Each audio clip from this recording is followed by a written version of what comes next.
आप सभी बच्चों को फिर DK Singh commerce YouTube channel में स्वागत है ना। मैं अभी तक 12th के बच्चों के लिए कुछ नए नए टिप्स में डाल रहा था। बच्चों के लिए जो भी एग्जामिनेशन में पूछा जाए क्वेश्चन, बीएससी हो, ईपीएस हो, अकाउंट से रिलेटेड मैं क्वेश्चन डाल रहा था। और लास्ट में उस बच्चों को बता दें कि क्वेश्चन का जो एमसीक्यू कितना होगा, नहीं पूछा जाएगा, बच्चे पे दुविधा होगी कैसे कैसे पूछा जाएगा, तो मैं उसके बारे में मैंने बता दिया था। तो बच्चे में वो समस्या बिल्कुल भी नहीं रहा। बच्चे में बिल्कुल 100% कंफर्मेशन लेके वो काम करे, इसलिए बिल्कुल घबराइएगा मत। जो है आपके पास वही एक्सप्लेनेशन कीजिएगा, ठीक है। उसके बारे में बता दिया था, ठीक। आज मैं एक क्वेश्चन ऐसा लूंगा जो एक छात्र मुझे कमेंट करके बताए सर कि 11 का अकाउंटिंग क्वेश्चन का क्वेश्चन 23 मेरे को बता दीजिए, 23 एक्सप्लेन कर दीजिए, ठीक है। तो मैं आपको वही क्वेश्चन एक्सप्लेन करके मैं बताऊंगा क्या है नहीं है, ठीक है। तो जो छात्र नए हैं मेरे चैनल को सब्सक्राइब नहीं किए सब्सक्राइब कर लीजिए, और वीडियो अच्छा लगे तो उसको लाइक और शेयर जरूर कीजिएगा, ठीक है ना। और जो छात्र स्कीप करके देखेंगे उनको समझ में नहीं आएगा, बिल्कुल स्कीप मत कीजिएगा, बेटे को वीडियो पूरा के पूरा देखिएगा, ठीक है, तो समझ में आएगा, ठीक है। और क्वेश्चन आपके नीचे आता है, हो सकता है आएगा भी ये क्वेश्चन, ठीक है, मैं पढ़ रहा हूं। और क्वेश्चन में बहुत अच्छा क्वेश्चन पूछिए, जो पूछिए ये क्वेश्चन क्या है, ध्यान से मैं क्वेश्चन रीड करूं, जो क्वेश्चन हो सकता है आए भी आपके वीडियो के नीचे, देखिएगा।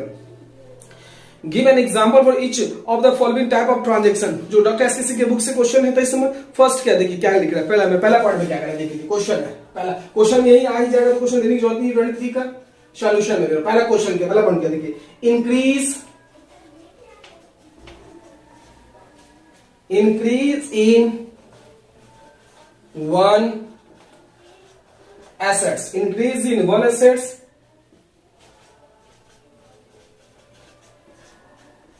Decrease in another assets.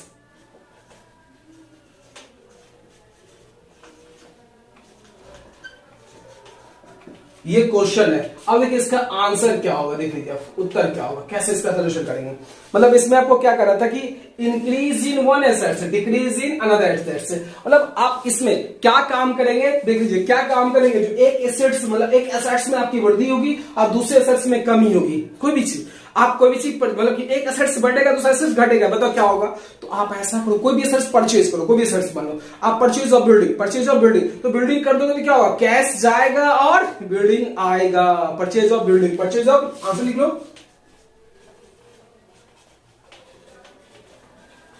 Purchase of building कर लो, या मशीन कर लो, सॉरी मशीन कर लेते हैं, मशीन, ठीक है। अब देखो परचेज ऑफ मशीन से क्या होगा कि मशीन आया और कैश दिया, तो एक एसेट्स बढ़ रहा है दूसरा एसेट्स घट रहा है, एक एसेट्स बढ़ रहा है दूसरा क्या घट रहा है, तो हो गया ये कोई भी एसेट, मशीन हो गया, आपका प्लांट हो जाए, फर्नीचर हो जाएगा, जो क्योंकि आपके पास एसेट्स बढ़ेगा दूसरा एसेट डिक्रीज होना चाहिए। बताओ इसमें खरीदोगे purchase of machine for cash, cash नगद में खरीदेंगे, तो नगद में खरीदे तो कैश गया और मशीन आया, तो हो गया पहला पॉइंट, समझ में आ गया आपको जिन्होंने पूछा था, ठीक है। इसका दूसरा पॉइंट क्या है, सो देखिए, increase in one liability decrease in another liability, increase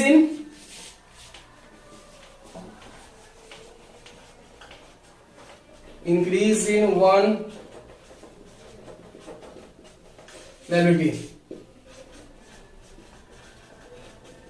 decrease, sorry दो बार लिख दिया, decrease in another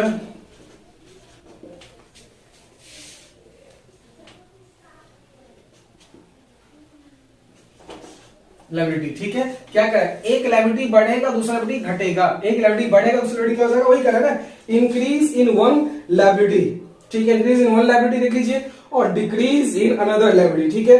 अब देखिए आप इश्यू ऑफ डिबेंचर बन दिया, क्रेडिटर को दिया, इश्यू ऑफ डिबेंचर वही नहीं करना है आप लोग, इश्यू ऑफ डिबेंचर, आप जो डिबेंचर दोगे, issue of debenture to creditor,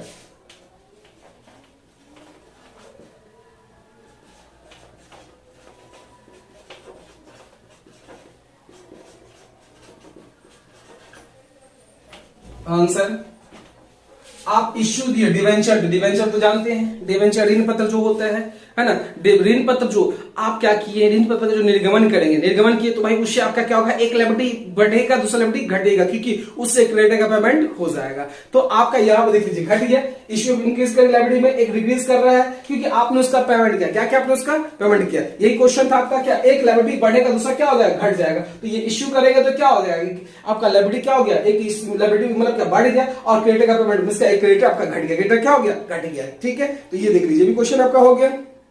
इसका नेक्स्ट में क्या करा, increase in assets increase in liability, देखिए तीसरा क्वेश्चन इंपॉर्टेंट है और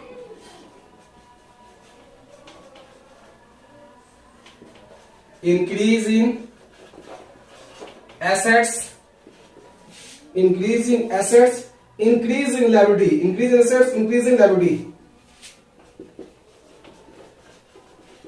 इंक्रीज इन, वही है इंक्रीज एसेट्स, इंक्रीज इन लायबिलिटी। आपका एसेट्स भी बढ़ेगा और लायबिलिटी भी बढ़ेगा, बताओ एसेट्स भी बढ़ेगा और लायबिलिटी भी बढ़ेगा, दोनों चीज बढ़ेगा, ठीक है। अब दोनों चीज बढ़ना है, एसेट्स भी बढ़ना और लायबिलिटी भी दोनों बढ़ेगा, ठीक है। तो एसेट्स भी बढ़ेगा, लायबिलिटी, जैसे आपने बैंक से लोन ले लिया, क्या ले लिया बैंक से, लोन, बैंक लोन कर लीजिए, आप क्या हो जाएगा, दे दीजिए बैंक लोन, हो गया। बैंक लोन से क्या होगा, आपका एसेट्स भी बढ़ा और लायबिलिटी, क्योंकि एसेट्स में क्या आपके पास बैलेंस, लोन दी तो पैसा है, लेकिन आपको बाद में चुकाना भी तो पड़ेगा, ये भी दायित्व हो गया ना, इस दायित्व का भी फॉर्मेशन हो गया ना, तो ये हो गया, दोनों चीज का फॉर्मेशन हो गया, एसेट्स का भी और लायबिलिटी का भी होगा, ठीक है। ये भी हो गया। क्वेश्चन नंबर फोर्थ में मैं पढ़ रहा हूं क्या करा, फोर्थ में देखिए फोर्थ पॉइंट में क्या करा, फोर्थ में decrease in assets, decrease in liability, decrease in assets, उसके बाद फिर क्या है, decrease in liability, decrease in assets, decrease in liability, decrease in liability, decrease in liability, ठीक है। अब देखिए decrease in assets, decrease in liability, ठीक है। आपने मतलब क्या एसेट्स भी घटेगा और लायबिलिटी भी घटेगा, ठीक है। अब यहां देखो आपने लोन लिया तो क्या हो, लायबिलिटी, एसेट्स भी बढ़ा और लायबिलिटी भी बढ़ा। अब आपको वही काम करना है, जिससे क्या होगा कि आपका लायबिलिटी, एसेट्स भी घटेगा, देख लीजिए decrease in assets, decrease in liability, तो आप वही बैंक लोन जो लिया उसको पेमेंट कर दो, ठीक है। Payment of loan, payment loan का पेमेंट ऑफ लोन, या फिर payment to creditor, payment to creditor, payment to creditor, नया शब्द मैं ले लेता हूं, पेमेंट टू क्रेडिटर, ये आपका आंसर हो गया। आप क्रेडिटर का जो पेमेंट करोगे तो क्या होगा, कैश जाएगा, तो आपका एसेट्स कम हो गया और क्रेडिटर भी, अगर मतलब पहले से आपने 50,000 का क्रेडिटर है और आपने उसको 10,000 दे दिया, तो 10,000 क्रेडिटर कम हो गया ना, तो 40,000 का बच गया। तो आप जब क्रेडिटर का पेमेंट करोगे तो डिक्रीज होगा, एसेट्स भी और लायबिलिटी भी कम होगा, तो दोनों कम हो गया, कर दिए। या बैंक लोन का भी पेमेंट करते तो क्या होता है, बैंक लोन भी खत्म, आपका बैंक बैलेंस भी खत्म, दैट मींस दोनों एसेट्स भी कम होगा, लायबिलिटी भी कम हो जाएगा। इसके बाद मैं चलता हूं 6 number question, sorry 5 number point. 5 में क्या करें, increase in assets, increase in capital, increase in assets, increase in assets, increase in capital, ये increase in assets, increase in capital, ठीक है। अब इसके बाद आपका एसेट्स भी बढ़ेगा और कैपिटल भी बढ़ेगा, एसेट्स भी बढ़ेगा और, पहले मैं लिख देता हूं, एसेट्स भी बढ़ेगा और कैपिटल भी बढ़ेगा। देख लीजिए क्या चीज से बढ़ेगा उसको, तो introduce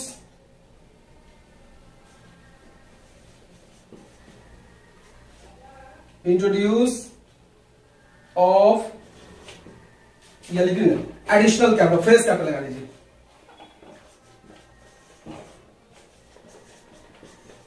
फ्रेश कैपिटल दे दिए।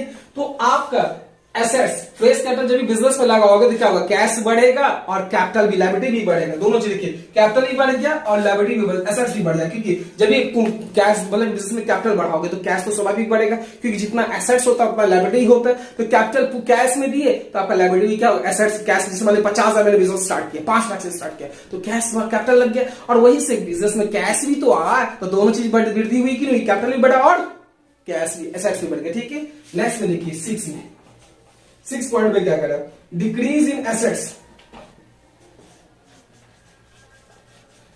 Decrease in assets, decrease in assets 6 में, और decrease in capital, decrease in capital, यही है आंसर में क्या है, उसको देख लीजिए, डिक्रीज इन एसेट्स और डिक्रीज इन कैपिटल, कैपिटल भी घटेगा और संपत्ति भी घटेगा, ठीक। अब मान लो पर्सनल के लिए, व्यक्तिगत के लिए आपने पैसा निकाल लिया बिजनेस से, तो क्या होगा, कैपिटल तो ऑलरेडी घटेगा क्योंकि आपने पर्सनल खर्चा भी निकाला, और कैश भी घट जाएगा क्योंकि आपका बिजनेस में कैश रहा नहीं। इसको कहेंगे ड्रॉइंग, क्या बोलेंगे, ड्रॉइंग्स,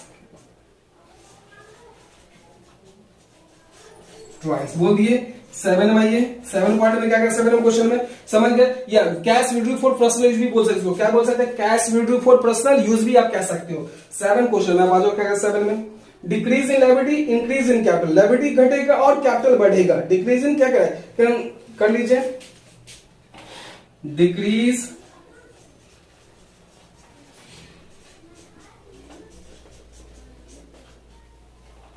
डिक्रीज इन लायबिलिटी, इसके बाद increase in capital, increase in capital. Answer लिख लीजिए आप, decrease in liability, decrease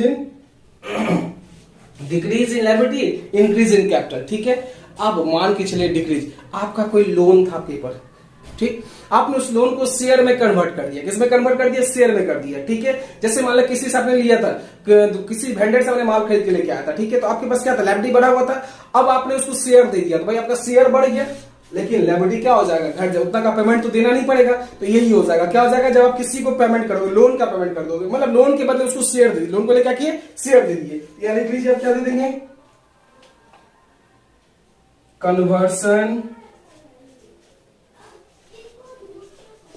conversion of loan into capital, conversion of loan into capital. आपने क्या किया कि आपने लोन के बदले क्या किया, कैपिटल दे दिया, शेयर दे दिया। ठीक है, उसको कन्वर्ट कर दिया शेयर, कैपिटल में, शेयर में। ठीक है, तो आपका ये लोन कन्वर्ट हो गया। ठीक है, नेक्स्ट में क्या करें, टेक्स्ट में देखिए क्या करें कि increase in liability, decrease in capital. Increase in liability, increase in liability, liability बढ़ रहा है, और डिक्रीज इन कैपिटल, कैपिटल घट रहा है। कैपिटल क्या घट रहा है, तो conversion of capital into loan, उल्टा हो जाएगा इसी का। जो लोन का उसका कन्वर्जन किसमें कर देंगे हम, लोन कैपिटल का किसमें कर देंगे, conversion of capital into loan, उसका लोन में कर, उल्टा इसका अपोजिट हो जाएगा। उसका था conversion loan into capital, conversion of loan into capital में कर दिया, उसका कर देंगे इसका just opposite, conversion of capital into loan में कर दिए हैं। तो ये आपका क्वेश्चन समझ में आ गया होगा, क्या हो जाएगा, इसमें था ये just opposite, increase in liability, decrease in capital, तो इसका यहां आ जाएगा क्या, conversion of capital into loan में कन्वर्ट कर देंगे। ठीक है, तो क्वेश्चन का भी सॉल्यूशन आपका हो गया है। और किसी में प्रॉब्लम तो प्लीज मुझे कमेंट करके जरूर बताइएगा, मैंने आपको ये क्वेश्चन का सॉल्यूशन करके दे दिया है। ठीक है, तो आज प्लीज इतना ही, ओके, थैंक यू। इसको नोट कर लो आप लोग।